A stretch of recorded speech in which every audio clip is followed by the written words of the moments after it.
En el video de As It Was hay obras de arte escondidas. Seguro eso ya lo sabías. Lo curioso es que están ordenadas para contar una historia de la mano del video. En los primeros segundos vemos una referencia al corto Flanneau de Hollywood Barton. En él se nos presenta un personaje decidido a salir a observar a la gente vestido con un abrigo rojo, haciendo notas en su cuaderno. Da la sensación de ser un intento por encajar con una sociedad de la que había intentado esconderse o algo así. Es una sensación similar a la que da Harry en el video, pues lleva el mismo estilo de vestimenta que el resto de las personas, pero no puede evitar resaltar por el color tan intenso de su ovni. Entonces Harry se traído hacia el lugar del que estaba intentando huir, mezclado entre la gente, algo que de hecho es muy congruente con la letra de la canción.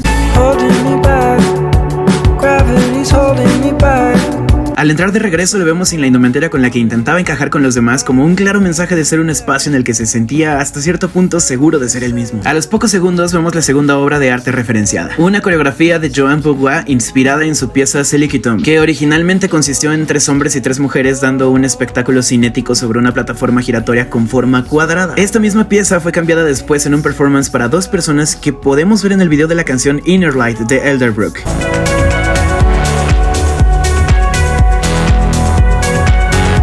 Y es aquí donde el video de Harry toma inspiración. Hay una diferencia importante y es que la plataforma no es cuadrada sino circular, reforzando la idea de los ciclos, intentar algo una y otra vez, fallando constantemente, justo como lo vemos con nuestros protagonistas, acercándose para tener contacto y alejándose de nuevo. Esto parece ser de hecho un guiño a la enorme escultura cinética Alien Nino, de la que ya te hablé en otro video y que presenta a 2 personas que se acercan para encontrarse, se atraviesan y se alejan dándose la espalda para volver a intentarlo al siguiente día, fracasando así eternamente. Antes de pasar al siguiente escenario podemos ver una toma que nos recuerda muchísimo a la portada del álbum Fine Line, solo que es como si estuviéramos viendo el otro lado de la misma. Se siente como un mensaje del cambio que Harry tendrá para su siguiente disco o algo así. Entonces vemos la siguiente obra, La alberca de los pingüinos en el zoológico de Londres. Fue diseñada por Bertolt Lubetkin en 1934 y era considerada una joya de la arquitectura moderna británica. Tenía la intención de ser un espacio divertido y de juego para los pingüinos del zoológico. Irónicamente, en el 2004 fue cerrada por provocarle infección en los pies a los pobres pingüinos. Solo piénsalo, un espacio que suponía hacerle bien a las aves terminó haciéndoles daño. Justo aquí Harry y las demás personas comienzan a quitarse su ropa. Se percibe como el momento en el que te das cuenta de que por mucho que pienses que estás bien, hay algo que te está lastimando y que tienes que deshacerte de eso. La única persona que no se quita su ropa como el resto es nuestra coprotagonista, otra manera de recordarnos que si eso que nos está dañando no cambia, hay que abandonarlo. La transición de escenario sucede con un abrazo, el último antes de que Harry y la chica sean separados al fin. En este punto podemos encontrar 2 referencias más. Primero podemos ver un tipo de homenaje a una fotografía de Charles y Ray Eames, una pareja de diseñadores cuyo trabajo fue muy significante para generar un encuentro entre arte, arquitectura y diseño de interiores. Esto es importante, pues recordemos que el nuevo álbum de Harry se llamará Harry's House o La Casa de Harry. Hay una línea discursiva que se replica con esta referencia. Luego vemos una recreación del famosísimo toque divino de Miguel Ángel. Se dice que originalmente los dedos de Dios y Adán se tocaban, pero tuvieron que ser separados por órdenes de los cardenales, así como vemos que la separación de Harry y su amiguita de azul no es voluntaria. En este proceso de separación se presentan imágenes a manera de flashbacks, quizá como un recordatorio de todas las razones por las que dejas algo que te está lastimando, de lo cansado que es insistir sin lograr nada. Y antes de ver a Harry siendo libre, vemos una referencia al ángel caído de Cabanel. Ya te hablé de esta pintura en otro video. La obra retrata a Lucifer recién desterrado del cielo y habiendo caído a la tierra. Está en una postura de humillación y derrota, pero vemos tensos sus músculos y coraje en su mirada, lo que aparenta un mensaje tipo me dolió pero volveré más fuerte que nunca. Precisamente es lo que sucede con Harry. Luego de haber vivido todo su proceso, vemos esas 2 palomas alzando vuelo en señal de libertad y Harry al final puede salir a ser él mismo sin necesidad de encajar con nadie, contento e invencible.